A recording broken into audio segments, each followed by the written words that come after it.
Alhamdulillahirabbil alamin. Hamdan katsiran thayyiban mubarakan fih kama yuhibbu rabbuna wa yarda. Asyhadu an la ilaha illallah wahdahu la syarikalah wa asyhadu anna Muhammadan abduhu wa rasuluhu la nabiyya ba'dah. Allahumma shalli ala sayyidina Muhammadin wa ala alihi wa sahbihi ajma'in. Teman-teman yang dirahmati Allah Subhanahu wa taala, sifat dari iman itu fluktuatif. Gak usah iman, perasaan cinta aja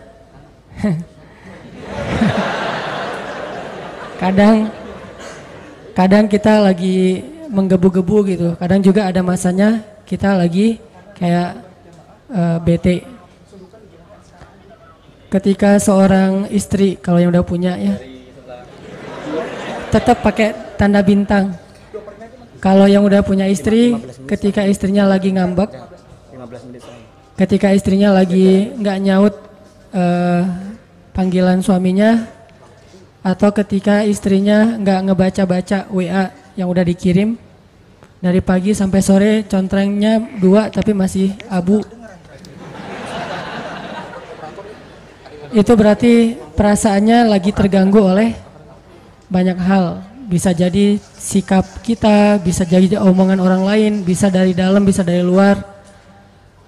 Kalau itu terjadi dalam hubungan kita dengan sesama manusia, hal yang kayak gitu juga terjadi antara kita dengan Allah Subhanahu wa taala. Padahal harusnya mah ke Allah nggak gitu. Soalnya Allah nggak pernah ngejailin kita, Allah nggak pernah zalim sama kita, Allah nggak pernah curang sama kita. Cuman mungkin kita sebagai hamba yang bodoh sering salah paham sama Allah, sehingga karena itu hubungan kita jadi kayak terganggu sama Allah. Nah, pertanyaannya adalah gimana caranya biar hubungan kita dengan Allah itu asik terus? Hubungan kita dengan Allah itu happy terus. Jadi kalau suami istri itu kayak pacaran terus gitu. Nggak mikirin listrik tunggakan udah 3 bulan misalnya ya. Nggak mikirin misalnya ada kewajiban apa, cuman mikirin jalan kemana, terus ngapa-ngapain gitu pokoknya. Terus nggak usah diperjelas. Susah ngomong depan jomblo. Banyak yang harus disensor ini mah. Nah, gimana caranya kita dengan Allah tuh punya hubungan yang selalu excited. Setiap hari itu bangun tidur bahagia. Apalagi bangun tidurnya sholat subuh. Walaupun dijamak sama duha sih. Selalu bahagia gitu pagi-pagi. Pagi bahagia, malam sebelum tidur WA Allah dulu 100 ayat. Kalau nggak sanggup 100 ayat, 10 ayat deh minimal. 10 ayat baca Quran. Jadi kayak kita sebelum tidur WA dia dulu. Sebelum tidur jangan lupa berdoa nanti biar bisa tahajud, kayak dalam tanda kutip pacaran Islami kata orang. Nah, ke Allah tuh gitu. Nge-WA dulu 10 ayat sebelum tidur, terus bangun malam yang dipikirin Allah dulu. Kalau kita kan asal melek yang dilihat handphone kan ya. Asal melek handphone, aduh handphonenya lowbat jadi khawatir. Ke Allah gitu gak sih? Ngerasa lowbat di hati kita jadi ada masalah terus khawatir. Nah, gimana caranya kita menjaga semangat hablum minallah, hubungan dengan Allah itu kayak kita ngejaga semangat hablum minan nas. Pernah nggak ngerasa grup WA kita sepi aja, nggak ada chat sama sekali? Jangan-jangan itu anggota grup udah bikin grup baru dan kita nggak dimasukin. Itu biasa banget kan kayak gitu ya. Cara ngusir secara halus, jadi kita nggak dikeluarin, nggak di-kick. Cuman mereka bikin grup baru yang tadinya anggotanya 50 orang, mereka bikin grup 49 orang, cuma kita doang yang nggak masuk gitu. Kenapa nih grup sepi banget, nggak ada chat sama sekali? Karena mereka chatnya di grup sebelah. Nah, kalau kita ngerasa grup WA kita tuh sepi, ada nggak rasa nih kenapa ya, saya ada salah apa ya ke teman-teman kok sepi banget? Kok tiba-tiba ada yang left group? Maaf ya, atau tiba-tiba ujuk-ujuk live group aja nggak ada pamit, nggak ada omongan apa-apa. Terus kita bertanya-tanya ada masalah apa ya? Kayak kita ngetelepon seseorang, kenapa selalu dialihkan ke nomor yang lain? Berarti nomor kita jangan-jangan di-blok misalnya. Kita nge-request untuk nge-follow dia kok nggak di-approve gitu ya, kok nggak diterima-terima. Kita minta di-fallback kok nggak di-fallback misalnya. Kita sering mempertanyakan hubungan kita dengan manusia, tapi sering nggak kita mempertanyakan hubungan kita dengan Allah? Setiap hari kita mempertanyakan hubungan kita dengan seseorang, apalagi seseorang yang ada rasanya di hati kita. Itu setiap hari kita pertanyain. Lasin udah lewat sekali, tapi yang saya belum dibaca. Lewat yang kedua kali, yang ketiga kali. Kenapa 3 kali lewat lasin tapi kok WA saya nggak dibaca aja dilewatin gitu? Memangnya dia yang WA banyak banget mempertanyakan. Kalau pas barengan dia kelihatan kayak agak sedikit kurang bersemangat gitu, kita mempertanyakan, kok kamu nggak bahagia bareng dengan aku gitu kan? Kita mempertanyakan terus hubungan kita sama seseorang. Apakah kita punya kepekaan yang sama untuk mempertanyakan hubungan kita dengan Allah Subhanahu wa taala? Dan kalau kita tidak baik hubungannya dengan Allah, nggak mungkin bisa baik dengan siapapun. Kalau nggak baik hubungannya dengan Allah, nggak mungkin kita bisa enjoy ngejalanin hidup kita. Nggak mungkin. Sama kayak kita kalau nggak baik hubungannya dengan orang yang kita sayangin, yang berpengaruh dalam hidup kita, itu pasti hari itu nggak nyaman. Pagi hari misalnya ada sedikit keributan kecil sama pasangan, itu sepanjang hari bete aja tuh. Tapi kalau pagi hari itu dibuka dengan mungkin kata-kata yang mesra, kata-kata yang baik sebelum pergi kerja, misalnya ada kecupan yang halal misalnya kan ya, itu pasti sepanjang hari bahagia. Kalau nggak percaya coba deh. Akad dulu maksudnya, akad udah gitu coba. Kamu ngapain akad? Cuma pengen ngerasain yang Ustadz Hanan ngomongin gitu. Cuma iseng doang gitu. Ini bahaya. Nah, itu pasti berpengaruh buat hari-hari kita, apalagi hubungan dengan Allah Subhanahu wa taala. Jadi, kalau kita ngerasa kenapa ya saya sepanjang hari bete aja, kenapa ya setiap urusan saya bermasalah, kenapa ya saya kok nggak tenang, kenapa? Halu'a idza massahu syarru jazu'a wa idza massahul khairu manu'a. Ombang-ambing aja perasaannya tuh nggak stabil, labil banget. Berarti ada masalah antara kita dengan Allah. Sehingga kata Allah, caranya perbaiki illal musallin. Perbaiki hubungan kita dengan Allah lewat sholat. Sholat kita udah benar belum nih? Udah sholat kok, tapi benar nggak sholatnya? Jangan-jangan sholat kita sekedar basa-basi doang. Datang wudunya juga nggak sempurna, berdirinya nggak sempurna, asal udah beres pergi. Berarti sholat kita basa-basi. Itu mungkin salah satu penyebabnya. Illal musallin. Terus juga, oh mungkin penyebab lain saya kurang zikir sama Allah, nggak yadhkurunallaha qiyaman wa qu'udan wa ala junubihim. Nah, hari ini kita pengen sharing gimana cara kita menjaga stamina iman, menjaga semangat excitednya dekat dengan Allah Subhanahu wa taala supaya hari-hari kita itu selalu bergairah. Terutama bergairah untuk berbuat baik. Dan yang kedua, tough dalam ngejalanin ujian-ujian hidup, lebih kuat gitu. Bahkan kalau perlu mudah-mudahan bisa survive dari setiap masalah. Teman-teman yang dirahmati Allah SWT, ternyata salah satu cara untuk, kalau bahasa agama itu namanya tajdid iman, memperbaharui iman. Ternyata salah satu cara memperbaharui iman, cara untuk kita nge-refresh, ngecas kembali iman kita tuh banyak dengar cerita. Banyak dengar cerita orang-orang yang sukses dalam urusan keimanan. Dan itu berlaku bukan cuma dalam urusan agama. Dalam kehidupan sehari-hari juga kayak gitu. Kayak misalnya orang yang senang bisnis. Dia kalau dengar cerita-cerita orang-orang yang sukses dalam bisnis kan jadi kayak booster banget ya buat dia termotivasi sukses secara bisnis. Ikut kayak pelatihan motivasi atau ikut seminar yang motivatornya, trainernya cerita tentang siapa gitu yang sukses dalam setahun meraup sekian miliar, yang dalam usia 17 tahun sudah punya omset sekian ratus juta. Itu kan bikin kita semangat untuk berusaha, semangat untuk berbisnis karena dengar banyak cerita. cerita orang sukses. Gitu juga berlaku dalam masalah main. Misalnya kita senang main apa gitu, main BMX atau skateboard atau apalah permainan-permainan anak-anak muda. Dengerin cerita-cerita orang yang berhasil ngelakuin satu trik atau apa, itu kan bikin kita jadi penasaran pengen nyoba. Kayak kalau di surfing itu di laut, dengerin oh ada yang nyoba spot baru. Di sana tuh ombaknya barrel misalnya atau apa, cerita-cerita tentang menaklukkan satu spot, satu poin ombak. Sehingga kita jadi penasaran, aduh pengen ya bisa kayak dia, aduh pengen ya bisa senyaman dia di atas papan, aduh pengen ya bisa seperti dia pas bunny hop-nya BMX misalnya, aduh pengen kayak dia ya touring keluar kota. Selalu jadi kepengen karena dengar cerita. Termasuk kuliner juga itu. Di sana ada soto Betawi enak, di sana ada ini, ada itu segala macam, bikin kita semangat. Gitu juga dalam urusan agama.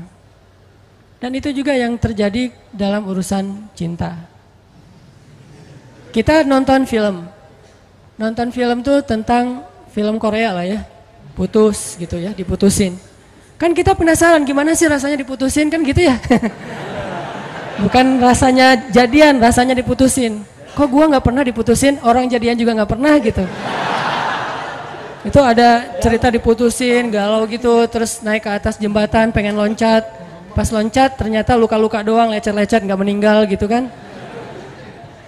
Jadi kayak kepancing supaya ngerasain apa yang kita sering nonton, dengar, curhat sama teman-teman.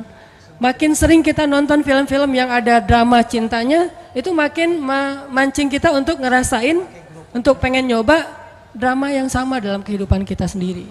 Apalagi film-film yang romance gitu, tentang romantis dan segala macam, itu pasti pengen bikin kita, aduh seru ya. Ada yang perhatiin, seru ya kalau bisa kayak gitu, jalan-jalan kemana segala macam.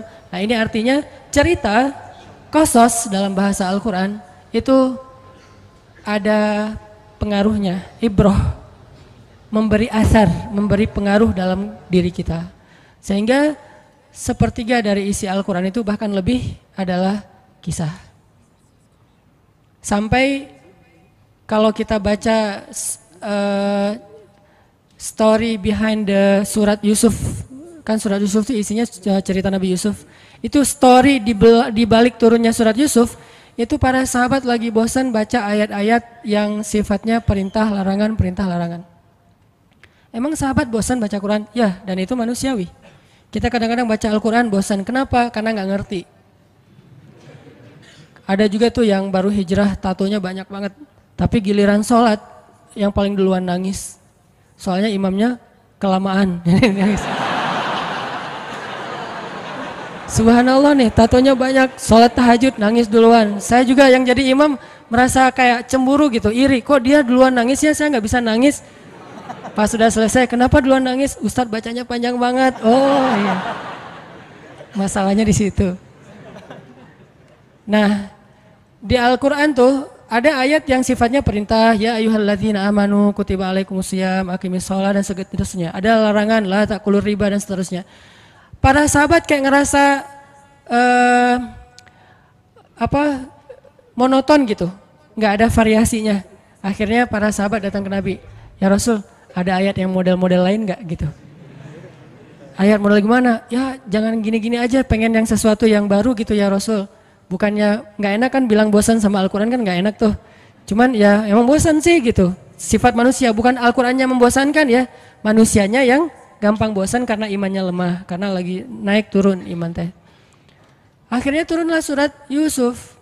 Yang Allah menyampaikan kisah terbaik di dalam Al-Quran supaya para sahabat lebih bahagia lagi, lebih semangat lagi membaca Al-Quran. Dan mendengar kisah itu universal banget tuh nilainya.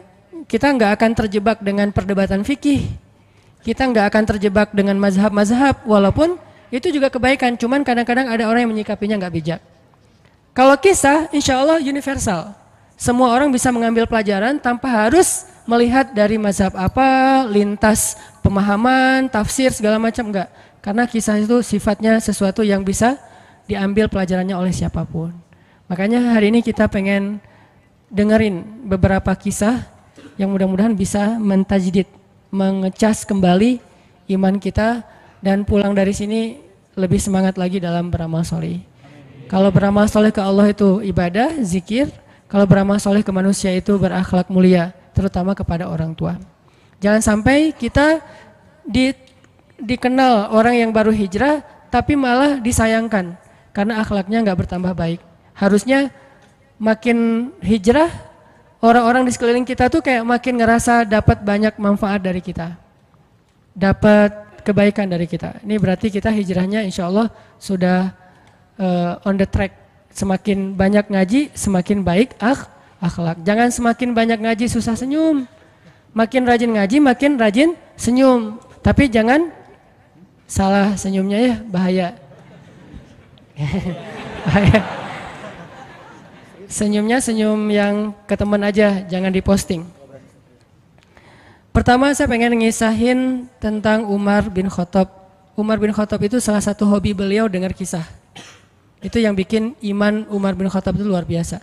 Hobinya itu dengar kisah. Kalau ada orang yang menurut Umar kayaknya ini lebih senior, lebih soleh, lebih berpengalaman, Umar langsung duduk. Pak, tolong beri saya nasihat, beri saya kisah. Suka dengar kayak gitu. Suatu hari Umar nemu seorang ayah yang sama anaknya itu apet banget, sama anaknya itu kayak dekat banget, sayang banget ke anak laki-lakinya. Dan nggak sewajarnya kayak gitu, saking sayangnya ke anak laki-laki. Akhirnya Umar nanya, Bapak ada cerita apa dengan anaknya ini? Si bapak ini cerita, ya Amirul Mukminin, saya tuh pernah dulu ketika istri saya sedang hamil, saya dapat panggilan berjihad. Kan di zaman sahabat dulu ada wamil ya, wajib militer. Jadi semua laki-laki harus ikut membela negara. Saya dapat panggilan berjihad. Sedangkan istri saya sedang hamil tua, saya galau. Antara berangkat atau absen nungguin istri ngelahirin. Saya tanya ke istri saya, kata istri saya, Mas kan udah sering ikut jihad. Sekali-kali ini coba minta izin kepada komandan, kepada panglima supaya menunggui istrinya yang mau ngelahirin. Istrinya nggak rela suaminya berangkat. Tapi suaminya berat hati pengen membela agama Allah, membela negara. Setelah istikharah, tanya sana sini, akhirnya suaminya memutuskan saya harus berangkat. Urusan kamu saya serahkan kepada Allah Subhanahu wa taala. Akhirnya dia pun berangkat. Sebelum berangkat dia doa. Dia pegang perut istrinya, dia usap-usap sambil dia katakan, ya Allah, saya titipkan bayi saya ini kepada Engkau, Engkaulah sebaik-baik yang menjaga. Berangkat nih. Berangkat beberapa hari kemudian dengar kabar istrinya meninggal dunia. Dia langsung minta izin, diizinkan pulang lagi ke Madinah. Sampai di Madinah dia lihat rumahnya kosong, dia cari kuburan istrinya. Pas dia pergi ke kuburan istrinya, dia melihat kuburan itu ngeluarin asap. Kayak ada yang dibakar di dalam kuburan teh, ngeluarin asap. Terus Umar nanya ke tetangga, apakah istri saya berzina ketika saya tinggalkan? Kata tetangga, enggak, dia perempuan yang menjaga diri. Apakah istri saya berhutang yang belum dibayar? Kata tetangga, tidak, kalaupun ada sudah kami ikhlaskan.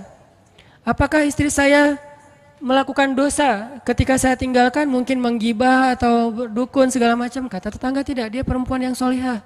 Terus apa masalahnya? Kenapa dia kayak dibakar di dalam kuburnya, keluarin asap dari kubur itu? Penasaran, akhirnya kuburannya digali sama masyarakat. Pas digali ditemukan istrinya sedang duduk di dalam kuburan sambil memangku bayinya, menggendong bayinya. Bayinya masih hidup, istrinya sudah wafat. Padahal tadi peninggalnya belum ngelahirin. Jadi ngelahirinnya di dalam kuburan. Dia duduk gini, dan kalau zaman sekarang pasti udah pada lari ya. Atau masuk ke majalah tertentu gitu dengan judul azab kubur gitu kan. Nah, orang-orang pada heran ngelihat bayinya masih hidup, menangis, dan istrinya duduk dalam keadaan tidak bernyawa. Diambil bayi itu, istrinya dikuburkan kembali. Ternyata istrinya bukan diazab, itu tanda-tanda dari Allah supaya digali kuburannya dan melihat kebesaran Allah. Waktu itu laki-laki ini menangis dan beristighfar minta ampun kepada Allah. Orang-orang heran nanya, kenapa? Apa dosa kamu kok minta ampun? Dia bilang, saya berburuk sangka kepada Allah. Gimana berburuk sangkanya? Sebelum saya berangkat berjihad, saya mengusap perut istri saya katakan, ya Allah, saya titipkan bayi saya kepadamu, Engkau sebaik-baik penjaga. Saya enggak mengatakan bayi saya dan istri saya. Karena saya pikir istri saya sudah dewasa, bisa menjaga dirinya. Sedangkan bayi masih lemah dan dia butuh penjagaan Allah. Saya berburuk sangka kepada Allah. Saya pikir manusia bisa menjaga diri sementara bayi tidak. Orang dewasa bisa. Sehingga Allah hanya menyelamatkan apa yang saya titipkan dan membiarkan apa yang saya tidak titipkan. Aku tergantung prasangka hambaku kepadaku. Ana indalni abdi bi. Kalau kita tawakal ke Allahnya 100%, Allah nolongnya 100%. Dan ukuran persentase itu yang tahu cuma kita, karena di hati kita itu yang muncul. Ada satu titik keraguan berarti kurang dari 100%. Keraguan itu memperlambat datangnya pertolongan dan keajaiban dari Allah. Makanya aku tergantung prasangka hambaku kepadaku. Kenapa ada orang di zaman dulu tuh kayak dapat karomah, keajaiban-keajaiban dalam hidupnya. Kayak nggak mungkin terjadi secara logika dan ilmiah. Karena memang dia yakinnya ke Allah itu 100%. Apakah kalau kayak gitu kita nggak perlu ikhtiar? Perlu, tapi ikhtiar nggak ada hubungannya dengan keyakinan. Ikhtiar itu hubungannya dengan kewajiban. Allah yang suruh ikhtiar, tapi yakin berhasil apa enggak, itu urusan yang kedua, urusan hati antara kita dengan Allah Subhanahu Wa Taala. Kayak kita minum obat, tentunya kita harus beli obat yang paling bagus, dokter yang paling recommended, yang spesialis, oke, itu ikhtiar. Tapi kalau sampai hati kita terlibat dengan ikhtiar itu, meyakini bahwa kalau ini pasti sembuh, kalau ini kayaknya nggak ada harapan, soalnya dokter juga nggak ahli, berarti hati kita sudah terpaut dengan makhluk dan berarti sudah berkurang yakinnya kepada Allah. Saat itu kita tidak akan melihat keajaiban. Yang terjadi dalam hidup kita saat itu apa? Hal-hal yang ilmiah. Kenapa kita hanya ngalamin hal-hal yang ilmiah? Karena kita yakinnya kepada hal yang ilmiah. Kenapa ada orang yang ngalamin hal-hal yang sifatnya miracle? Karena dia yakinnya kepada mukjizat. Yakinnya kepada aun atau pertolongan dari Allah Subhanahu Wa Taala. Jadi bukan kita tidak berikhtiar, ini bab a'malul qulub, amal hati. Apakah hati kita yakin gak sama Allah Subhanahu Wa Taala? Dan Umar mendengar cerita itu semakin yakin sama Allah. Makanya nanti muncul kasus di zaman Umar tuh luar biasa. Ini presiden kalau imannya 100% ke Allah, ada masalah di negaranya tuh dia tinggal bilang ya Allah beres tuh masalah. Jadi di Mesir waktu itu ada musim paceklik sampai sungai Nil tuh hampir habis tuh. Sehingga air sungai Nil nggak mengalir lagi ke ladang-ladang jagung, gandumnya orang-orang Mesir. Dan orang Mesir yang dulunya menyembah anak sapi betina mulai syirik lagi nih. Mulai berpikir kalau kayak gini mah sama aja, setelah Islam datang kita tetap aja susah, paceklik, mending kita doa lagi ke nenek moyang kita, dewa-dewa yang dulu. Gubernur Mesir yang namanya Amr bin As waktu itu ngirim surat kepada Umar ke Madinah. Ya Amirul Mukminin, Mesir sedang diuji oleh Allah dengan kekeringan dan masyarakatnya hampir syirik. Kami mohon bantuan dari pusat, dari Madinah untuk membantu bagaimana mengatasi kekeringan di Mesir. Begitu surat itu sampai ke Umar bin Khattab, Umar nulis balik surat dalam bentuk doa. Bismillahirrahmanirrahim. Ya Allah, turunkanlah hujan untuk masyarakat rakyat Mesir. Dikirim ini surat ke Mesir. Waktu itu ibu kotanya masih Alexandria, belum Kairo. Dikirim ke Alexandria, malam itu diambil sama Amr bin As. Pas dibaca oleh Amr bin As, Bismillahirrahmanirrahim. Ya Allah, berikan rakyat Mesir hujan yang mencukupi untuk mereka. Saat itu juga hujan turun. Sampai sungai Nil meluap dan menggenangi ladang-ladang jagung dan gandumnya orang-orang Mesir. Dan mereka bertakbir semuanya. Cuman ngirim surat doang dari Amirul Mukminin. Kan enak ya? Coba kalau kita hidup di zaman Umar, ya Amirul Mukminin, saya belum dapat jodoh. Ya Allah beri dia jodoh. Beres. Cepet banget loh. Ya Amirul Mukminin, dia nolak saya. Ya Allah terimalah. Terima. Yang kemarin nolak hari ini, kenapa ya saya jadi serak sama dia? Gara-gara doa Amirul Mukminin. Ini artinya teman-teman, keajaiban dari yakin kepada Allah itu luar biasa dari kisah Bapak tadi itu. Kalau kita berbaik sangka kepada Allah. Kenapa enggak ikhtiar? Mungkin sudah ikhtiar bikin pengairan segala macam tapi belum berhasil. Yang kurang cuma satu, doa. Doa mungkin udah banyak tapi belum diijabah karena doa-doa mereka tidak seajaib doanya Umar bin Khattab. Belum lagi Umar berdiri di atas mimbar. Ini mungkin terkenal nih, kejadian dalam perang Qadisiyah kalau nggak salah. Umar lagi khutbah Jumat di Madinah. Kaum muslimin lagi berperang di Irak melawan pasukan Persia, perang Qadisiyah namanya. Irak Madinah itu kan kalau naik pesawat sekitar 2,5 jam, 3 jam, jauh tuh. Jakarta Medan lah, jauh. Nah, Umar lagi khutbah di atas mimbar, sholat Jumat, tiba-tiba tema khutbahnya tuh ganti gitu. Lagi ngomong tiba-tiba beralih tema. Wahai kaum muslimin, naiklah ke atas bukit itu, baliklah kalian mundur-mundur gitu. Jadi Umar tiba-tiba kayak ngomongin sesuatu yang gak nyambung. Orang-orang heran, ini Umar kenapa? Oh ya udah biarin, namanya juga Umar gitu kan. Dia punya, mungkin dia ngelihat setan atau apa, setan kan takut sama Umar. Diem. Udah selesai sholat Jumat, pada datang, ya Amirul Mukminin tadi apa yang terjadi? Kenapa Amirul Mukminin ngomong sesuatu yang gak nyambung? Kita juga gak ngerti. Kata Amirul Mukminin, saya ngelihat Allah menampakkan kepada saya pasukan Islam di Qadisiyah yang terdesak hampir habis dibantai sama musuh. Tapi saya ditunjukkan ke sebuah bukit yang mungkin mudah-mudahan itu jadi benteng untuk mereka berlindung. Saya suruh mereka naik. Orang kan gak langsung percaya kan? Bener gitu terjadi kayak gitu. Kalau Rasul ngomong, mungkin aku naik ke langit, Isra Mi'raj, oke lah, itu aja masih ada yang mendustakan. Ini Umar yang ngomong, bukan Nabi yang dapat wahyu. Orang gak langsung percaya, selang beberapa minggu kemudian pasukan Qadisiyah pulang. Jadi utusan mereka pulang bawa berita tentang kemenangan perang dalam perang Qadisiyah. Dia cerita, suatu hari di hari Jumat kami sedang berperang. Kami terdesak, hampir habis dibantai sama musuh. Udah gak ada jalan untuk berlindung. Tiba-tiba kami mendengar suara Umar. Amirul Mukminin berteriak, wahai kaum muslimin, naiklah ke atas bukit ini supaya kalian terlindungi. Akhirnya kami mundur naik ke atas bukit dan selamat waktu itu. Berarti benar-benar terjadi. Kok bisa? Ya qadarullah. Ini keajaiban iman mereka. Apakah kita bisa ngedapatin pengalaman-pengalaman kayak gini? Bisa kalau keimanan kita dengan level yang sama. Kalau nggak selevel yang sama pun minimal kita nusaddid. Kalau kita tidak bisa sama persis minimal kita berusaha untuk nuqarib. Berusaha untuk pengalaman kita nanti walaupun nggak sama persis mirip-mirip dengan pengalaman mereka. Lagi-lagi bukan berarti tidak berikhtiar. Ini keajaiban-keajaiban yang terjadi. Dan saya juga baru ngalamin kemarin pas saya di seminggu, nggak kurang dari seminggu yang lalu saya baru pulang dari laut di Batu Karas. Di sini ada teman saya Agi, mana Agi? Nah ini Agi ya. Ini by the way model model iklan. Ada deh pokoknya iklan jodoh maksudnya. Agi ini anak Batu Karas. Agi boleh diceritain? Agi ini anak Batu Karas. Batu Karas tuh Jawa Barat, daerah Pangandaran.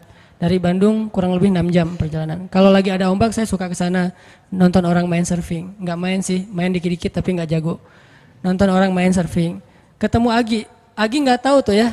2 hari sebelum saya datang ke Batu Karas dia sakit kayak demam gitu. Mungkin habis diputusin kali ya.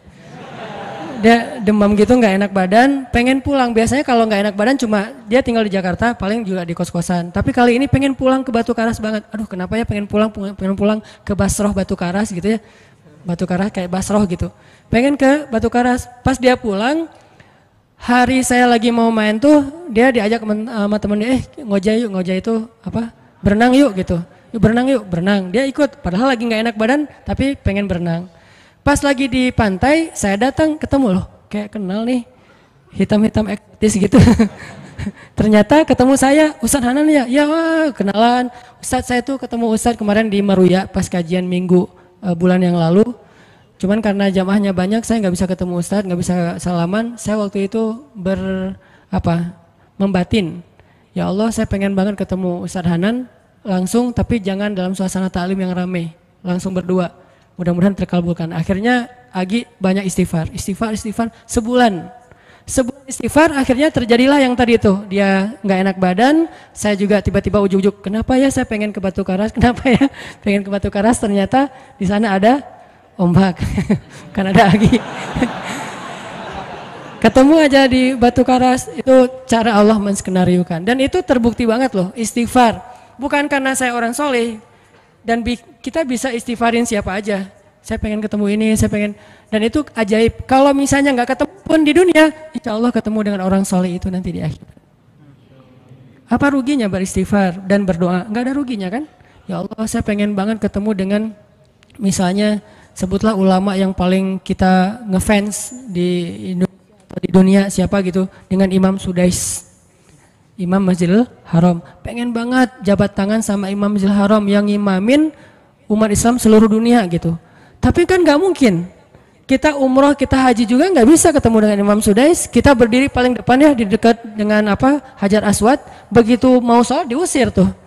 Begitu selesai salam langsung dipagar betis sama askar-askarnya. Susah ketemu beliau tuh, ajaib banget kalau bisa ketemu. Tapi kan nggak ada salahnya beristighfar kan? Astagfirullah, astagfirullah, ya Allah, Sudais, astagfirullah, astagfirullah, Sudais, astagfirullah. Terus aja gitu. Pengen ketemu Sudais. Tiba-tiba bisa aja Sudais datang ke Indonesia, ada seminar apa, mungkin bisa ketemu. Yang paling logisnya. Atau kalaupun nggak ketemu di dunia, tiba-tiba bangkit dari kubur di sebelah kita. Siapa? Kan kamu sering manggil saya dulu, siapa? Sudais. Sudais yang mana ya? Imam Masjidil Haram, Masya Allah Syekh gitu. Dan orang soleh nanti di akhirat, dialah yang salah satu akan menyelamatkan kita dari perjalanan yang sulit. Selain syafaat Rasulullah SAW. Jadi kalau disebut nama Nabi, kita spontan ya, Sallallahu Alaihi Wasallam. Kalau perlu bahkan kayak respect banget gitu. Kalau disebut nama Nabi langsung Sallallahu Alaihi Wasallam, karena luar biasa jasa Rasulullah. Yang jelas selain Rasulullah Sallallahu Alaihi Wasallam, nanti ulama-ulama orang-orang soleh juga bisa nolongin kita di akhirat. Jadi kalau kita doa, ya Allah pengen banget ketemu si Fulan, Syekh Fulan, Ustadz Fulan, Kiai Fulan. Kalau nggak ketemu pun di dunia, pasti ketemu di akhirat. Yang jelas harapan kita nggak mungkin Allah abaikan gitu aja, nggak mungkin. Pasti Allah kabulkan. Cuman Allah kadang-kadang menggunakan cara yang lebih baik daripada yang kita pernah bayangin. Ketemu beliau di dunia paling cuma selfie.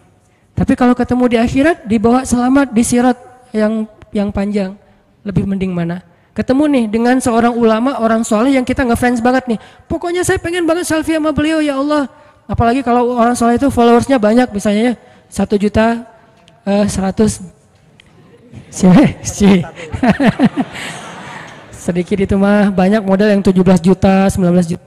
Pengen followersnya nambah kalau selfie sama beliau. Cuma nambah followers. Tapi kalau ketemunya di akhirat, nambah apa? Nambah derajat, naik level. Kita jadi selevel dengan masuk ke level beliau, padahal kita mah malahnya nggak selevel gitu. Kenapa? Karena dibawa sama beliau. Orang soleh itu kalau mau masuk surga, teman-teman nyari teman-teman yang mencintainya di dunia. Ya Allah, mana Fulan, dia mencintai saya di dunia. Ya Allah, mana Fulan, dia mencintai saya di dunia. Allah bilang, dia masih tuh di sidang, belum beres-beres, sudah sidang ke-30 misalnya. Kan sidang di dunia aja satu kasus berpuluh-puluh kali kan, gimana sidang akhirat lebih berat lagi tuh.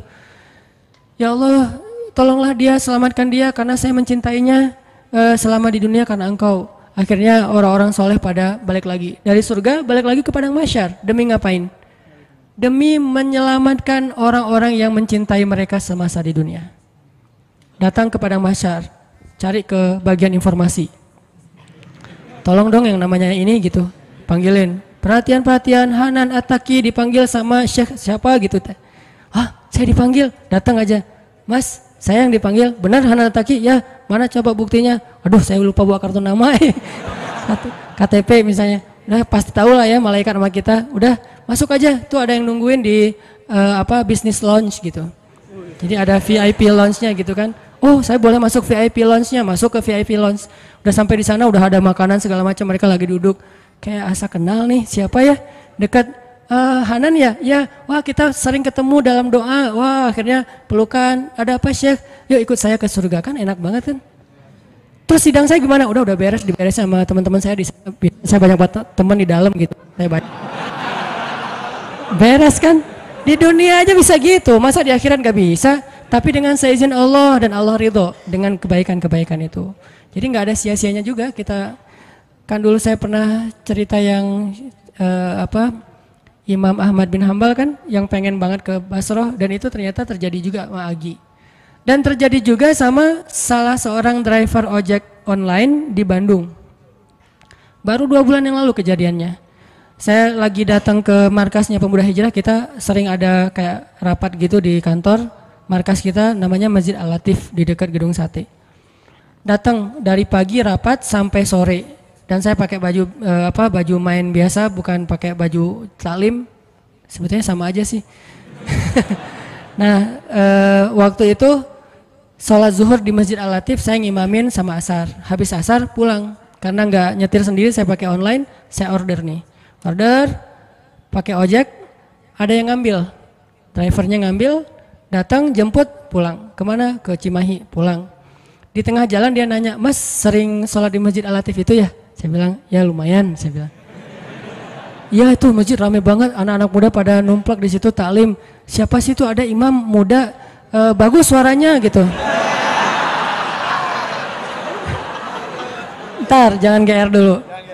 Muzammil, oh iya Muzammil, ya bagus tuh. Tadi udah GR, ternyata salah. Oh Muzammil, benar-benar Muzammil tuh suaranya bagus banget ya, anak ITB kan? Ya anak ITB ya. Kalau Mas di situ sering ngimamin juga? Ya sesekali sih saya bilang. Dia mulai curiga gitu. Suka ikut taklim juga di sana? Ya kadang-kadang saya bilang. Kenal sama Muzammil? Ya lumayan, padahal murid sendiri kan. Lumayan saya bilang. Oh Mas kayak nggak asing nih. Mas tadi ngimamin sholat zuhur bukan? Ya saya bilang. Mulai curiga kan dia. Mas namanya siapa sih Mas? Hanan saya bilang. Hanan? Hanan yang mana nih? Ya.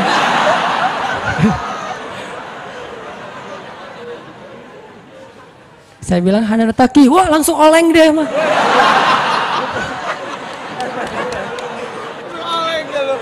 Oh, Mas biasa aja Mas biasa aja gitu. Ini benar Ustaz Hanan Taki, benar. Masya Allah, ya Allah, udah gitu kayak terharu gitu, heboh semua orang pada ngelihat lampu merah lah gitu ya, pada ngelihat semuanya. Saya langsung pakai masker, gitu. Ustadz tahu nggak Ustadz, saya sebulan ini istighfar terus habis dengerin cerita Syekh Imam Ahmad bin Hambal yang ke Basrah, saya istighfar, ya Allah pengen banget ketemu Ustadz Hanan, tapi jangan ditaklim berdua, jadi bisa curhat-curhatan gitu. Ternyata Allah bikin skenario, saya order ojek online, dia ngambil, jadi ngobrol di jalan sampai ke rumah, akhirnya bertamu nggak pulang-pulang. Wah ini luar biasa cara Allah. Dan wallahi teman-teman, dan itu terjadi. Jadi udah 2 kasus nih yang saya alamin ya. Satu lagi yang ojek online tadi, dan dua-duanya hajatnya sebulan Allah kabulkan. Jadi kalau ketemu saya aja sebulan gampang, masa ketemu jodoh bertahun-tahun gak dapat ya? Gimana nih? Istighfarnya gimana nih? Ini terutama buat cewek-cewek nih. Kalau cewek-cewek kan nggak bisa nyari, masa cewek kepo gitu kan nggak mungkin. Pura-pura follow, nge-like. Kok dia nge-like terus yang first like lah gitu? Nggak mungkin kan? Cewek kan agak-agak jaim. Ya udah istighfar aja deh. Banyak-banyak istighfar. Tiba-tiba ada yang kesandung jatuh di depan cewek, HP-nya jatuh. Dia pergi, HP-nya nomornya. Nggak penting sih ceritanya. Pokoknya ada. Ada jalan dari Allah yang kita nggak ngerti nih, yang jelas bisa. Kita tinggal yakin aja sama Allah, istighfar, Allah yang kasih jalan. Walladzina jahadu fina lanahdiyannahum subulana. Pokoknya kalau kalian bersungguh-sungguh kata Allah di jalan kami, udah kami kasih jalan-jalan keluar yang subul, jamak dari sabil, banyak banget jalan keluar di sisi Allah. Yang penting kita jahadu fillah, berusaha di jalan Allah SWT. Itu kisah pertama Umar bin Khattab. Kisah kedua teman-teman yang dirahmati Allah SWT, yang bisa ngebooster iman kita ke Allah tuh kisah ada seorang ulama namanya Ibrahim Al-Asom. Kalau pernah dengar, beliau disebut Al-Asom itu karena emang beliau orang yang sangat terjaga. Ibrahim Al-Asom ini ulama miskin, pengen haji. Setiap ada orang yang berangkat haji, beliau kayak ngucapin selamat gitu, terus melepaskan. Pas pelepasan jamaah haji, beliau selalu baper, nangis sendiri di pojok rumah. Dilihat sama putrinya, duh kayaknya ayah pengen banget haji nih, tapi nggak cukup nafkah.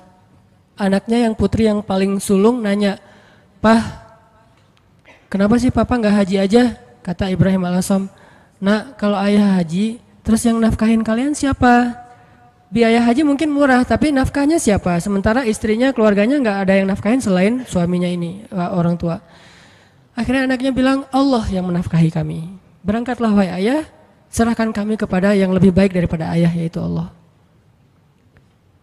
Terus anaknya nanya, "Ayah itu pemberi rezeki atau pemakan rezeki?" Ini anak luar biasa nih. Ayah itu pemberi rezeki atau pemakan rezeki? Ayahnya bilang, pemakan rezeki sama seperti kamu dan yang lain. Ya kalau gitu serahkan kami kepada pemberi rezeki. Berangkat wahai ayah, beneran. Ibu gimana? Udah ibu biar aku aja yang ngobrol sama ibu mah. Biarin ayah berangkat haji, nanti biar Allah yang jaga kita. Setelah dibujuk akhirnya setuju. Berangkat nih Ibrahim Al-Asam. Berangkat. Di tengah jalan berdoa, ya Allah saya titipkan keluarga saya kepada engkau sebaik-baik yang menjaga, yang memelihara. Saya aja engkau pelihara apalagi keluarga saya. Akhirnya berangkat. Hari pertama nafkah yang disiapin sama ayah mereka masih cukup. Hari kedua, hari ketiga, hari keempat mulai kurang nih. Udah nggak cukup makanannya, rotinya habis. Cuma ada air putih doang, korma udah habis. Mulailah ibunya mengeluh kepada anak yang perempuan, nih gara-gara kamu nih, gara-gara kamu akhirnya ayah berangkat, terus kita gimana, nasib kita gimana, dan seterusnya ngeluh. Anaknya nanya lagi kepada ibunya, mah, ayah kita itu pemakan rezeki atau pemberi rezeki? Kata mahnya, ya pemakan rezeki sama dengan kita, tapi kan tetap harus ikhtiar. Ya udah kalau gitu, pemakan rezeki telah pergi, sedangkan pemberi rezeki terus menjaga kita. Allah kan gak pergi, yang pergi itu yang makan rezeki, Allah gak pergi. Jadi tenang aja mah, sabar sedikit. Karena kalau Allah mau ngasih kejutan, Allah biasanya suka ngasih ujian dulu. Kenapa dikasih ujian? Supaya Allah ngelihat kita tuh pantas gak sih dapat kejutan dari Allah. Ini penting nih ya. Kalau Allah pengen ngasih kita surprise, Allah biasanya nguji dikit. Kenapa diuji? Karena Allah pengen lihat kita tuh pantas gak sih dapat surprise yang luar biasa dari Allah. Kalau kita bersabar, Allah kasih tuh kejutan yang luar biasa. Sabar mah, sabar. Gak lama kemudian lewatlah satu rombongan dari raja, rombongan pangerannya lewat berburu kehabisan air. Akhirnya ada satu pengawal datang ke rumah Ibrahim Al-Asam, ngetuk pintu minta tolong diberikan air. Assalamualaikum, waalaikumsalam. Saya rombongan pangeran, kita kekurangan air, boleh minta air dari sumur kalian? Kata istrinya, boleh silakan ambil aja sesukanya, air berlimpah. Akhirnya ngambil, dibawa ke pangeran. Sampai di rombongan pangeran ini mereka minum, airnya manis. Nggak seperti air sumur yang lain, kayak dikasih gula gitu, manis banget airnya. Ini air kok manis, akhirnya pangerannya heran. Nih kamu dapat dari sumur mana sih kok airnya kok rasanya manis dan segar gitu. Kayak apa, es teh manis lah pokoknya ya, airnya manis, segar, habis makan warung Padang kan es teh. Akhirnya mereka balik ke rumah itu, tanya ini rumah siapa? Ini rumah Ibrahim Al-Asam. Oh Ibrahim Al-Asam selebgram itu gitu. Kan terkenal Ibrahim Al-Asam waktu itu jadi selebgram, semua orang tahu, tapi nggak tahu wajahnya, cuma tahu namanya, nama besar lah ya. Oh Ibrahim Al-Asam ulama besar itu ahli tasawuf, ya seperti yang orang-orang sering ngomong-ngomong. Oh kalau gitu kami merasa terhormat bisa minum air yang berkah dari rumahnya Ibrahim Al-Asam. Wah ibu kemana? Ibrahim Al-Asam lagi berangkat haji. Apa yang kalian butuhkan? Allah yang mencukupkan segala kebutuhan kami. Kan harga diri ya, nggak mau mengemis. Akhirnya pangeran ini ngomong ke semua menteri, keluarkan semua barang-barang berharga kalian, serahkan kepada keluarga Ibrahim Al-Asam sebagai bentuk terima kasih karena udah nolong kita ngasih air. Akhirnya mereka ngasih emas segala macam berpeti-peti gitu, taruh di rumah Ibrahim Al-Asam dan mereka melanjutkan perjalanan. Setelah mereka pergi, anak perempuan ini bilang lagi, mah, ayah itu pemakan rezeki atau pemberi rezeki? Wah pemakan rezeki, Allah yang semangat sekarang. Mamanya udah semakin yakin. Ayahnya pulang, harta itu belum habis. Selama beberapa tahun mereka bisa makan tanpa harus bersusah payah. Nah ini artinya tingkat keyakinan kepada Allah itu setelah ikhtiar pastinya memberi kita kejutan-kejutan yang kita nggak pernah bisa ngebayangin. Nah dalam hidup kita kadang-kadang harus berani bertaruh karena Allah. Kan kita sering gambling karena manusia kan? Kita gambling ngutang ke satu perusahaan yang nanti bayarnya lebih mahal, lebih bertambah, kita ngutang 10 juta, bayarnya jadi 13 juta, kita gambling, ketutup lah, orang saya nanti untungnya sekian-sekian, gambling kan? Kenapa kita berani gambling kepada makhluk yang bahkan tidak ada niat baik untuk menolong kita, tetapi kita tidak berani gambling kepada Allah yang bahkan berjanji pasti akan menolong kita selama kita di jalannya. Kenapa nggak berani gambling kepada Allah? Nikah tunggu mapan dulu. Kenapa nggak gambling aja? Nikah nanti Allah mapankan. Bukankah janji Allah gitu? Kalau mereka fakir, kalau mereka fukoro, kalau mereka nggak punya makan, Allah yang akan memberi makan. Kan beres? Jadi datang ke calon mertua, Pak, saya pengen melamar anak Bapak. Udah punya kerja apa? Belum, Pak. Terus gimana memberi makan anak saya? Allah yang memberikan makanan. Dan ngomongnya jangan ragu-ragu, yakin. Allah, Pak. Bapak mau saya sebutin hadis-hadisnya? Siapin aja buku hadisnya beberapa lembar ya. Silakan Bapak boleh dibaca-baca pas waktu senggang. Mungkin waktu itu nggak langsung diterima. Hidayah orang kan bertahap ya. Waktu itu minimal dia udah ngerti dulu. Hari seminggu kemudian setelah dia baca hadis-hadis akhirnya dia nelpon untuk ngomong lagi minta hadis yang lain, tapi nggak nerima gitu. Cuma pengen belajar agama doang. Intinya teman-teman yakin sama Allah, bukan nunggu mapan baru nikah. Nikah Allah mapankan. Nunggu punya bekal baru berangkat ke luar negeri ke Mesir. Berangkat dulu, nanti Allah kasih bekal. Tahu itu yang sering saya jelasin yang kalau di YouTube kan namanya tuh gimana saya berangkat ke Mesir nggak bawa bekal. Ikhtiar udah mentok dan mentok-mentoknya cuma dapat $1.000. Udah mentok banget tuh. Tabungan dikuras, kemudian ikut beberapa perlombaan supaya dapat hadiah. Memang waktu itu saya nggak ikhlas, pengen juara supaya dapat hadiah, dapat 500.000, dapat 1 juta. Wah bisa dikumpulin $1.000, habis bayar tiket sama travel. Nggak ada uang sisa sama sekali, Rp1 juga enggak. Kan ikhtiarnya udah mentok nih. Apakah doa pernah mentok? Doa itu nggak ada mentoknya, ada aja terus. Ya udah ya Allah, saya udah ikhtiar, dapatnya cuma $1.000. Sisanya pasti banyak, cuman ada di sisi Allah, bukan di sisi saya. Ada banyak, cuman di sisi Allah. Allah ghaniyun, Allah maha kaya. Wa ma indallahi khair, dan apa yang ada di sisi Allah pasti lebih baik daripada yang di sisi kita. Allah ngasihnya pas kita butuh. Sekarang saya kan belum butuh, butuhnya buat bayar travel. Ya udah Allah bayarin dulu buat travel. Kalau buat makan nanti ngasihnya pas mau makan, jangan sekarang.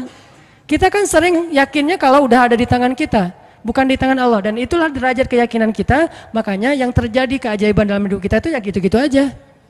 Kita yakin apa yang ada di tangan kita, bukan yakin apa yang ada di tangan Allah. Terus jangan di tangan Allah, saya gimana nanti? Ya pas kita butuh Allah kasih. Jadi ibaratnya kita kayak nitipin duit ke orang yang sangat terpercaya, orang tua kita gitu, atau ke istri. Mah, mama pegang ya, kita lagi kayak traveling berdua nih sama pasangan. Yang kamu yang pegang duitnya, kasih berapa? 10 juta, jalan ke Bali gitu. Kita khawatir nggak jalannya? Enggak, orang duitnya udah pegang pasangan kita kan, dan kita percaya nggak mungkin dia duit itu dipakai sendiri, tiba-tiba dia beli gaun, beli apa, habis aja duitnya. Nggak mungkin, dia paham manajemen keuangan kita. Pas, mah bayarin taksi, keluarin sama dia. Mah bayarin, kasih tips ke bel misalnya di hotel, bayarin sama dia 15.000, 20.000. Ada terus ketika kita butuh. Gitu juga kita menitipkan nasib kita kepada Allah. Masalahnya cuma yakin, bukan ada apa enggak. Adanya pasti, yakin enggak, itu doang masalahnya. Sama kayak kita nitip ke pasangan tadi, ada duitnya, yakin enggak bahwa duit itu nanti akan dikasih pas kita butuh? Yakin. Berarti ke Allah juga harusnya kayak gitu. Bukan gak ada duitnya, bukan gak ada hartanya, bukan gak ada kebaikan dan anugerah itu. Ada banget. Cuman yakin gak kita Allah sebaik-baik yang memelihara? Berangkat ke Mesir, butuh makan, baru Allah kasih buat makan. Butuh bayar kos-kosan awalnya 3 bulan pertama, baru Allah kasih buat kos-kosan. Butuh, setiap butuh Allah kasih. Toh selama saya di Mesir, saya gak pernah tuh ngerasa kurang dari kebutuhan saya, walaupun gak megang lebih. Tapi nggak pernah merasa kurang. Sama kan? Apa bedanya dengan orang yang pegang lebih? Nih ya, ada 2 orang nih. Yang satu pegang duit banyak, tapi yang dibelanjakan segitu-gitu aja. Yang satu nggak pegang duit banyak, tapi yang dibelanjakan juga sama dengan yang pegang duit banyak. Bedanya apa? Cuman beda tenang doang ya. Yang satu tenang karena megang duit banyak, yang satu nggak tenang karena nggak megang duit kan? Cuma beda itu doang. Padahal yang dibelanjain sama. Kalau nggak punya duit nanti mau beli sesuatu yang mahal gimana? Ya berdoa aja minta yang mahal. Ya Allah, pengennya sih Alphard, duit nggak ada. Kita kan baru berani milih barang mahal kalau kita punya duit banyak kan? Kenapa nggak berdoa yang mahal walaupun kita nggak punya duit? Di situ belajar iman, belajar yakin sama Allah, belajar la ilaha illallah. Saya dulu pas mau beli rumah, memangnya saya punya duit? Yang saya juga cerita tuh, duitnya berapa? Cuma 30 juta. Rumah yang dicari 300 juta. Rumah yang didapat 700 juta. Coba gimana tuh? Logikanya nggak masuk, tapi yakin aja sama Allah, jalan aja tuh, jalan, azan asar, Allahu Akbar, Allahu Akbar, Allah Maha Besar, masuk ke masjid, sholat, Nggak kepikiran juga habis sholat dapat rumah. Kalau kepikiran mungkin nggak dapat kan? Kepikirannya Allah yang panggil, nih bos manggil nih. Nggak boleh ditunda-tunda kan, bos yang manggil, datang. Sholat, habis sholat ketemu jemaah, Ustadz lagi ngapain? Enggak, lagi jalan-jalan. Senyum-senyum malu gitu. Jalan-jalan kok jauh-jauh ke sini, daerah Cimahi pelosok gitu. Enggak, lagi nyari rumah Pak. Wah, kebetulan Ustadz saya juga lagi jual rumah 700 juta, ada yang minta, saya nggak lepas. Senyum aja. 700 nggak dilepas, apalagi 300. Enggak Pak, saya nyari-nyari yang kecil-kecil aja, yang 2 kamar buat saya sama anak. Oh, udah Ustadz lihat aja dulu, siapa tahu berubah pikiran. Enggak apa-apa, makasih gitu. Pulang nih, malam dia telepon lagi, Ustadz please besok datang ya. Ini benar ya kata Nabi, kalau kita nggak mencari dunia, dunia tuh ngejar-ngejar kayak memelas gitu, begging ke kita tuh. Bayangin dunia begging. Please Ustadz datang, please Ustadz ambil saya, kata si rumah teh. Rumahnya minta begging ke saya supaya saya tinggal di situ. Ya saya mah orangnya biasa-biasa aja. Karena nggak yakin kalau itu bisa gitu ya. Ya udah karena menghargai dia datang besoknya. Bukan untuk ngelihat rumah, menghargai orang yang meminta. Datang pas ngelihat garasinya muat 3 mobil, makin nggak mungkin. Ada kolam renang anak, makin nggak mungkin. Kamarnya 10, wah nggak mungkin. Nggak mungkin. Gimana Ustadz kata dia? Rumahnya besar ya Pak. Gitu doang basa-basi. Gimana Ustadz tertarik? Ya siapa nggak tertarik rumah kayak gini, tapi saya nggak nyari yang kayak gini-gini Pak, males ngerawatnya, nyapunya susah gitu. Alasan gitu. Udah Ustadz sanggupnya berapa? Saya nyarinya yang 300 juta sih Pak. Udah ambil aja Ustadz. 300 juta langsung ambil. Saya baru bilang cuman duitnya 30 juta. Mungkin dia nggak enak juga mau ngomong, Ustadz ngomong dari tadi kayak gitu ya.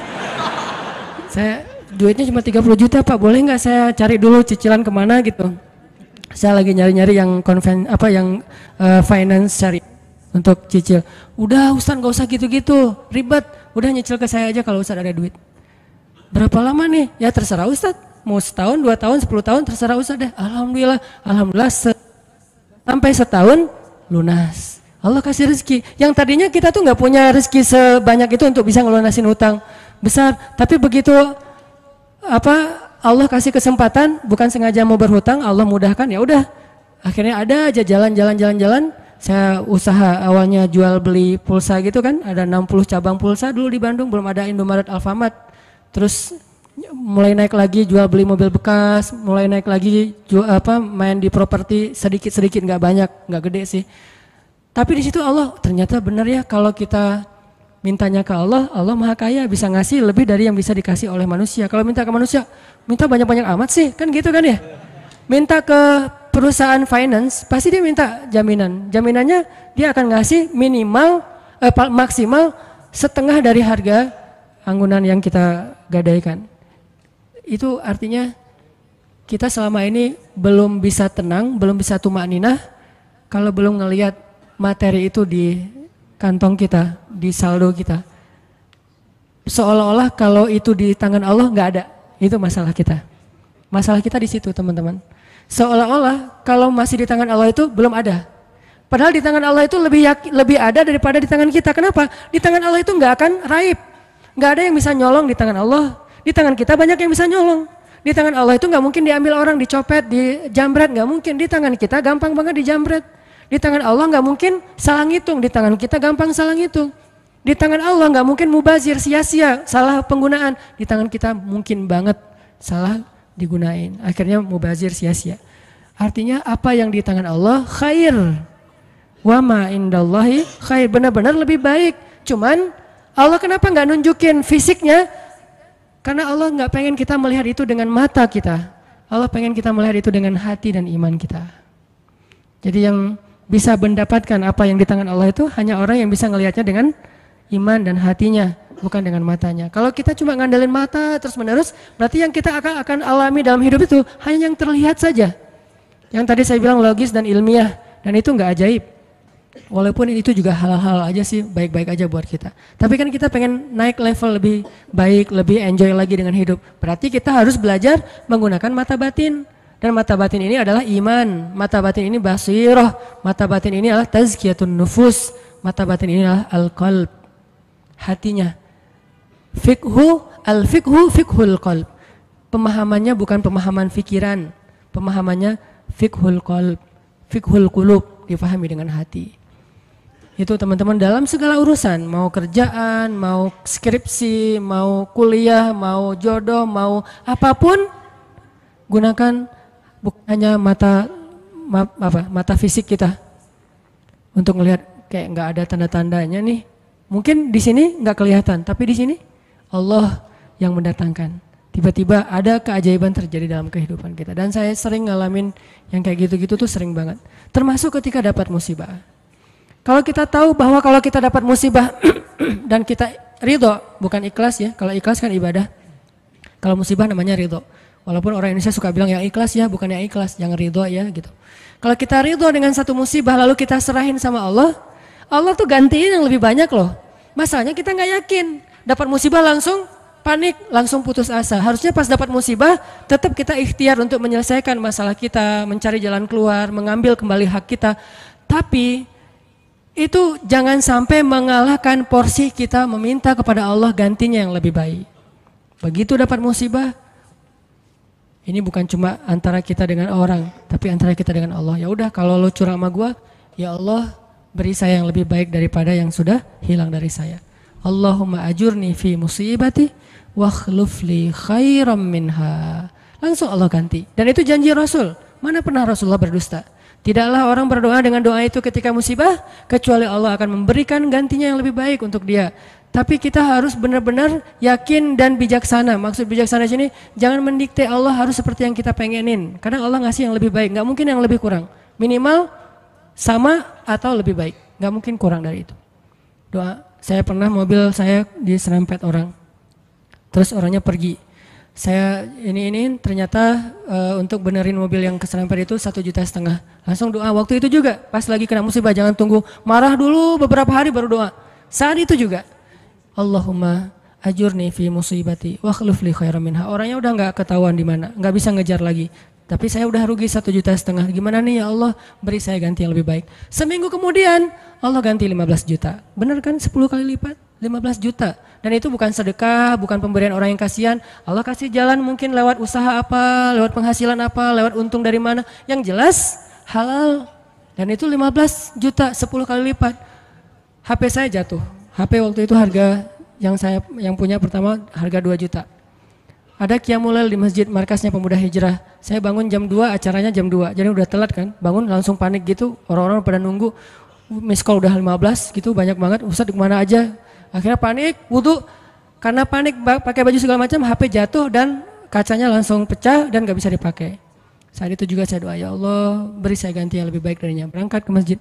Paginya Allah ganti dengan Note 5 yang waktu itu harganya 10 juta. Gimana caranya? Allah punya banyak cara, ada aja.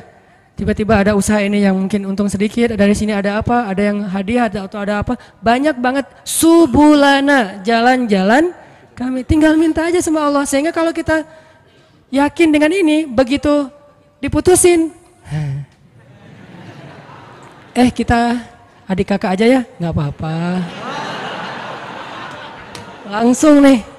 Kan dalam kondisi kayak gitu kayaknya kita lagi ngejos banget ya imannya. Doanya lagi khusyuk banget tuh. Sholat aja nangis-nangis kan. Padahal imam tuh belum baca ayat, kita udah nangis. Allahu Akbar. Takbirnya aja khusyuk, coba subhanallah itu. Kalau lagi diputusin emang gitu banget sih sholatnya. Pernah gak sih ngerasain? Gak pernah ya. Pokoknya waktu yang paling enak berdoa itu lagi habis diputusin. Habis rugi, pokoknya lagi banyak masalah tuh doanya enak banget tuh. Tilawah Al-Quran baru alif lam mim udah nangis. Belum juga ayatnya la uqsimu biyaumil qiyamah tentang al-haqqah, enggak, bukan ayat-ayat kiamat. Alif lam mim doang. Atau nun nangis, nun doang nangis. Satu huruf gitu ya. Jadi dalam kondisi yang lagi sangat lemah, itu kondisi sebetulnya spiritual kita lagi sangat kuat. Jadi secara fisik atau secara emosi kita lagi lemah-lemahnya, di saat yang sama berarti spiritual kita lagi kuat-kuatnya. Gunakan kesempatan itu. Biasanya kalau emosinya lagi stabil, lagi nyaman, spiritualnya lemah. Seringnya tuh kayak gitu kan. lagi nggak ada masalah, lagi nyaman nih, semuanya kayaknya asik-asik aja, kita doa juga Rabbana atina fid dunya hasanah. Ada yang lebih parah, ya Allah samain aja deh dengan yang sebelah gitu kan. Saking malesnya berdoa, doa sholat juga bacanya yang standar-standar aja, Al-Ikhlas. Karena cuma itu yang ikhlas, yang lain nggak ikhlas. Tapi begitu emosional kita lemah, di waktu yang sama, spiritual kita langsung kuat. Entah kayak gimana, itu mungkin fitrah manusia ya. Asal emosionalnya lemah langsung kuat. Dan itu spontan kadang-kadang teman-teman. Saya dulu pernah tinggal di rumah kontrakan di sebelah,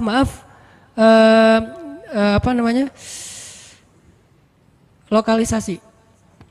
Jadi di sebelah rumah saya itu ada kayak asrama kayak gituan, kupu-kupu senja.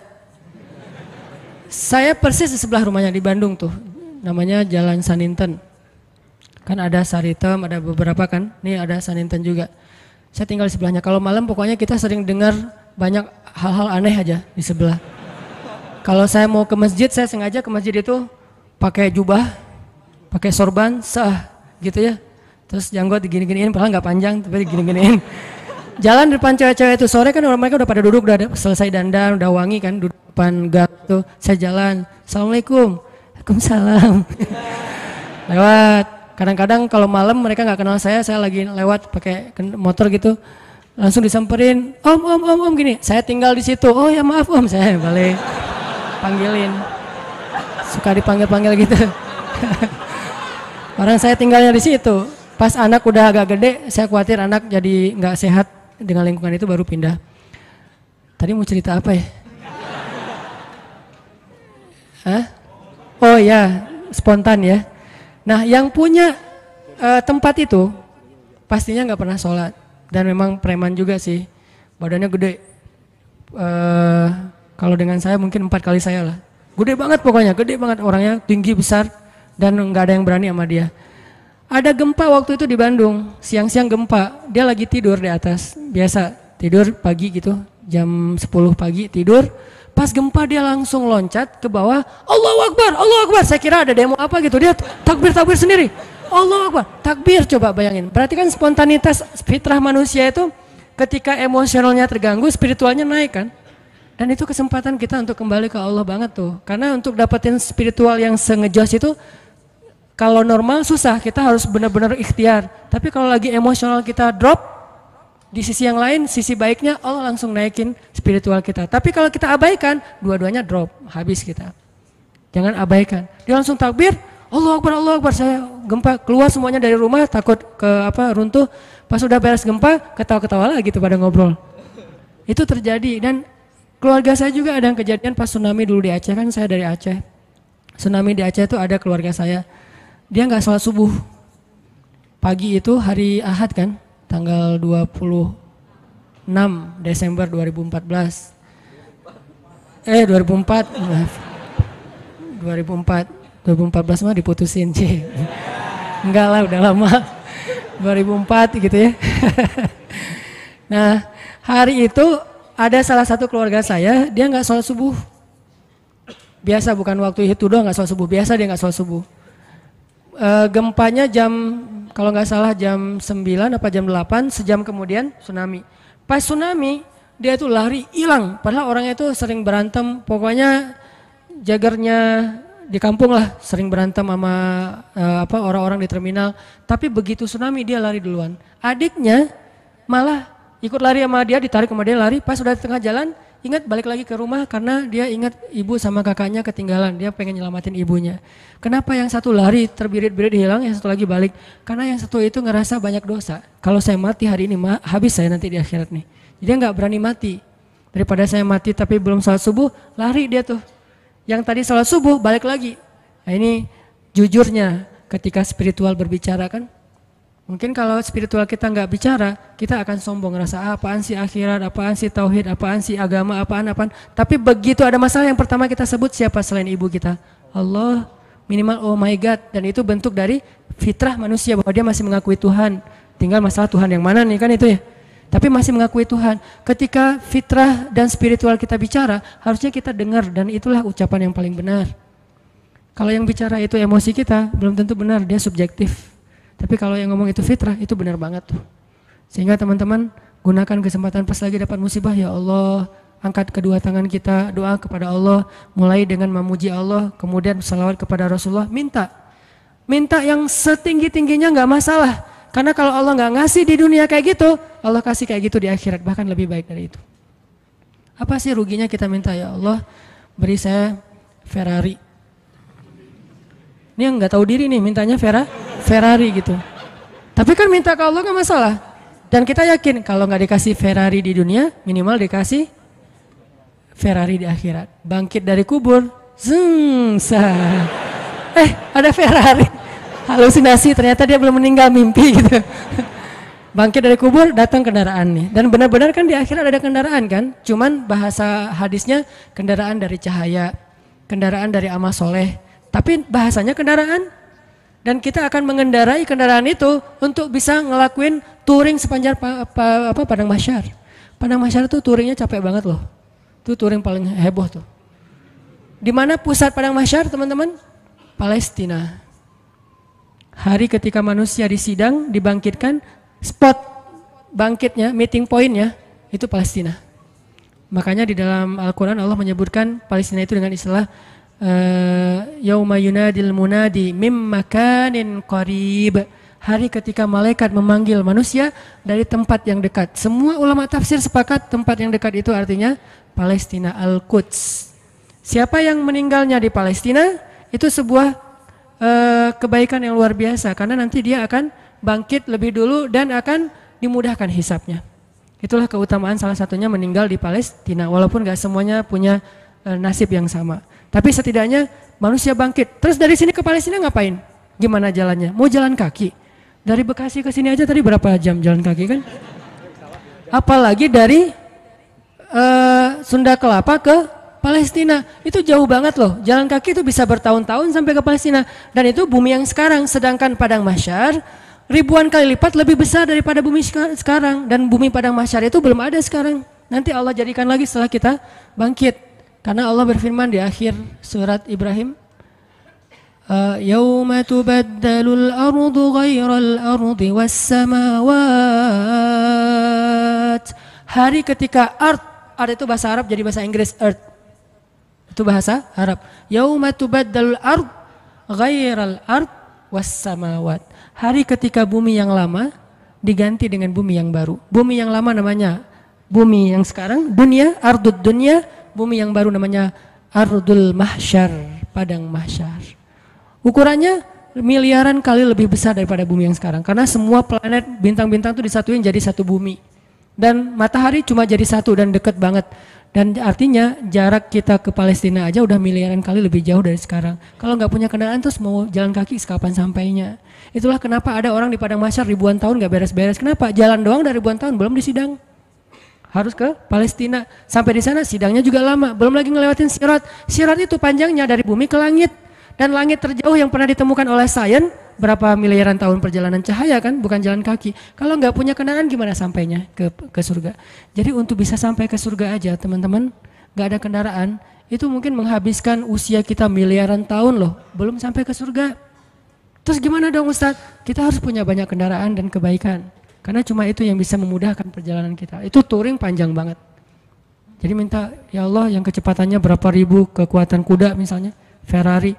Gimana cara dapetin Ferrari itu?